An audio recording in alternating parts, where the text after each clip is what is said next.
আল্লাহ বলেন কুল্লু নাফসিন যায়িকাতুল মাউত, মৃত্যুর স্বাদ প্রত্যেকে গ্রহণ করতে হবে। কে কখন কোথায় কিভাবে মৃত্যুবরণ করবে দুনিয়ার মানুষ কেউ জানে না।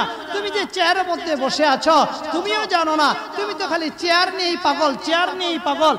মানুষের শুকরিয়া আদায় করলা না, জনগণের শুকরিয়া আদায় করলা না, দেশের শুকরিয়া আদায় করলা না, প্রতিবেশীর শুকরিয়া আদায় করলা না, তোমার মতো ব্যক্তি আল্লাহর কিভাবে শুকরিয়া আদায় করবা?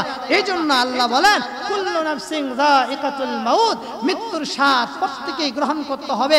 কিন্তু তোমার মৃত্যুটা কিভাবে হবে তুমিও জানো না, একমাত্র আমি আল্লাহই জানি। ঠিক কিনা বলেন? ছোট্ট একটা ইতিহাস দেখেন, একসাথে চারজন, একই ঘরের একই ফ্যামিলির চারজন একই সময় দুনিয়া থেকে বিদায় নিয়ে ইন্তেকাল করলেন। বলে ইন্না লিল্লাহি। একসাথে চারজন, কয়জন? চারজন, একই ঘরের একই ফ্যামিলি, একসাথে চারজন বিদায় নিলেন।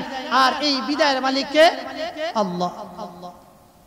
কত কয়েকদিন আগে ফেসবুকের মধ্যে এই খবরটা আসছে, যে খবরের মধ্যে আসছে যে একই ঘরের মধ্যে দুই সন্তান, ছেলে মেয়ে, এরকম ভাবে মা বাবা তারা সবাই আছে, আর দুই ছেলে মেয়ে ঘরের মধ্যে রেখে দিলেন। রেখে দেওয়ার পরে দুই ছেলে মেয়ে দুষ্টামি করতেছে, লাফায় লাফায় খাটে ওঠে, খাট থেকে নিচে নামে, এইভাবে লাফালাফি করতে করতে করতে করতে দুই ভাই বোন, আপন ভাই বোন, ছোট্ট ছোট্ট, একটার বয়স 6 বছর আর একটার বছর 4 বছর, এই ছোট্ট সোনামণিরা লাফালাফি করতে করতে করতে করতে ঘরের ভিতরে যে আমরা মোবাইল চার্জ দিই, এই মোবাইল চার্জের জায়গায় তারা আস্তে আস্তে জিয়া এক ভাই বোন দৌড়াদৌড়ি করতে করতে ওই তারের মধ্যে পড়ে যায়। যখন তারের মধ্যে পড়ে যাওয়ার পরে তারগুলো নরমাল ছিল, তারটা ছিঁড়ে তাদের শরীরে এরকম ভাবে কারেন্টে শর্ট করে, তাদের শরীরে কারেন্টে শর্ট করে। আপন ভাই বোন, একটার বয়স 6 বছর আর একটার বয়স 4 বছর। কয় বছর? 4 বছর। আপন ভাই বোন ঘরের ভিতরে দুষ্টামি করতেছিল। দুষ্টামি করতে করতে যেখানে আমরা মোবাইল চার্জ দেই, এই মোবাইল চার্জের ওইখানে যাইয়া এরকম ভাবে হাত লেগে যায়, আর তারগুলো নরমাল ছিল, নরমাল থাকার কারণে তারগুলো ছিঁড়ে তাদের শরীরে কারেন্টের শর্ট লেগে যায়। এই দৃশ্যটা এরকম ভাবে তারা দুই ভাই বোন ছটফট করতেছিল। বাইরে বাবা ছিল, বাবা তাকায় দেখে, আরে আমার ছেলে মেয়েগুলো নাড়াচাড়া করতেছে, কারণ কি? এই তোমাদের কি হইলো? কথা বলতেছে না, কারেন্টে ধরলে কিন্তু কথা বলা যায় না, ছটফট করতেছে। বাবা দৌড়ে আসছে, দৌড়ে এসে দেখে যে ছেলে আর মেয়ে দুইজনকেই কারেন্টে ধরছে। তো বাবা বুঝতে পারে না, মনে করলো পায়ের মধ্যে ধইরা টান দিয়া ছুটাই ফেলবো। বাবা যখন পায়ের মধ্যে ধরছে, বাবাকেও কারেন্টে আটকে ফেলছে, বাবাকেও কারেন্টে আটকে ফেলছে। আটকানোর পরে এখন বাবা ছটফট করতেছে। বাইরে ছিল তার দাদি, দাদি তাকায় দেখে, আয় হায় আমার ছেলে এমন করতেছে কেন? ওই ছেলে এমন করো কেন? ঘরের ভিতরে ছটফট করতেছ। তখন দাদি বাইরে থেকে তাকায় দেখে ছেলে খালি পাগুলো নাড়াইতেছে, কথা বলা যায় না। কারেন্টে ধরলে দেখবেন যাদেরকে কারেন্টে ধরে কথা বলা যায় না, চিৎকার দেওয়া যায় না, এরকম ভাবে ছটফট করতেছে। এক পর্যায়ে দাদি দৌড়ে আইসা দেখে অবস্থা খারাপ, যে আমার দুই নাতি পড়ে রয়েছে, আমার কলিজার টুকরা নয়নের মণি সন্তান পড়ে রয়েছে। তাই দাদি চিন্তা করলেন সন্তানটাকে আগে বাঁচাই। এই চিন্তা করে সন্তানের পায়ে ধরে টান দিবেন, এইভাবে কারেন্টে তার দাদিকেও আটকে ফেলছে। এই তো ঈদের কয়েকদিন আগের ইতিহাস, ঈদুল আজহা কয়েকদিন আগের ইতিহাস। একই ঘরে 4 জনের মৃত্যু আল্লাহ তাআলা দান করলেন। 2 সন্তান বাবা দাদি, 2 সন্তান বাবা দাদি একই সাথে তারা মৃত্যুবরণ করলেন। এই জন্য আল্লাহ বলেন কুল্লু নাফসিন যায়িকাতুল মাউত, মৃত্যুর স্বাদ প্রত্যেকে গ্রহণ করতে হবে।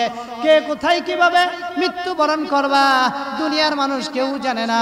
ও প্রতিবেশীরা, ও পর্দানিশী মা বোনেরা, চিন্তা করে দেখো, আজকে ছোট্ট ছোট্ট বাচ্চাগুলো রেখে আমরা কাজে চলে যাই, চাকরি করি, আমি জানি না আমার সন্তানগুলো বাসা বাড়িতে ভালো থাকবে না মৃত্যুবরণ করবে।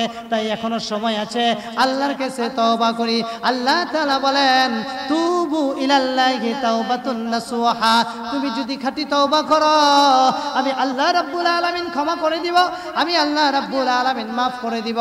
ও যুবক ভাইরা, যেই যুবক ভাইদের উদ্দেশ্যে আজকে এরকম সুন্দর একটা প্রোগ্রাম হয়েছে, যুবক ভাইদেরকে বলবো, ও যুবক ভাইরা, আমাদের জীবনটা পরিবর্তন করে নেই, আমাদের জীবনটা পরিবর্তন করে নেই। কে কোথায় কিভাবে অন্যায় করেছি আমরা তো জানি না। আজকে ছোট্ট একটা ইতিহাস থেকে আমরা শিক্ষা গ্রহণ করি। আল্লাহ ইচ্ছা করলে এক ঘরের ভিতরেই সবাইকে মৃত্যু দিতে পারে। ঠিক কিনা বলেন? ছোট্ট একটা ইতিহাস আপনাদের সামনে পেশ করলাম।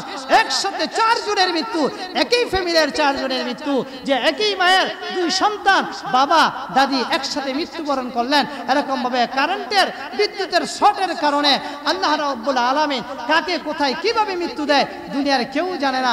এই জন্য আমি বলবো, যারা চেয়ারের মধ্যে বসেন, ওই চেয়ারওয়ালা মানুষেরা একটু সমাজের মানুষের শুকরিয়া আদায় করেন, জনগণের শুকরিয়া আদায় করেন। যেই জনগণের দোয়ায়, যেই জনগণের চেষ্টায়, যেই জনগণের পেরেশানি, যেই জনগণের মেহনতে আপনি চেয়ারে বসার সুযোগ পাইছেন, ওই জনগণের সাথে আর ছলনা করবেন না, ওই জনগণের সাথে আর বাটপারি করবেন না, ওই জনগণের সাথে আর প্রতারণা করবেন না। যেই যেই ওয়াদাগুলো দিয়ে চেয়ারের মধ্যে বসেছেন, ওই ওয়াদাগুলো যদি পূরণ করেন, তাহলে আল্লাহর যেই ঘোষণা, লা ইন শাকারতুম লাআযীদান্নাকুম ওয়া লা ইন কাফারতুম ইন্না আযাবি লাশাদীদ। যেই ব্যক্তি নিয়ামত পাইয়া নিয়ামতের শুকরিয়া আদায় করবে, আমি আল্লাহ রাব্বুল আলামিন তার নিয়ামত বাড়াইয়া দিব। আপনার আশা ছিল চেয়ারে বসার, এলাকার মানুষ আপনার জন্য দোয়া করে, মহব্বত করে চেয়ারে বসার ব্যবস্থা করে দিয়েছে। তাই আপনার উচিত হলো এলাকার মানুষের শুকরিয়া আদায় করা। এই জন্য বলবো, যে সমস্ত ভাইরা চেয়ারের মধ্যে বসেছেন, আল্লাহ তাআলা যাদেরকে চেয়ারম্যান, এমপি, মন্ত্রী হওয়ার তৌফিক দান করেছেন, মনে করবেন এলাকার মানুষের শুকরিয়া আদায় করতে হবে, জনগণের শুকরিয়া আদায় করতে হবে।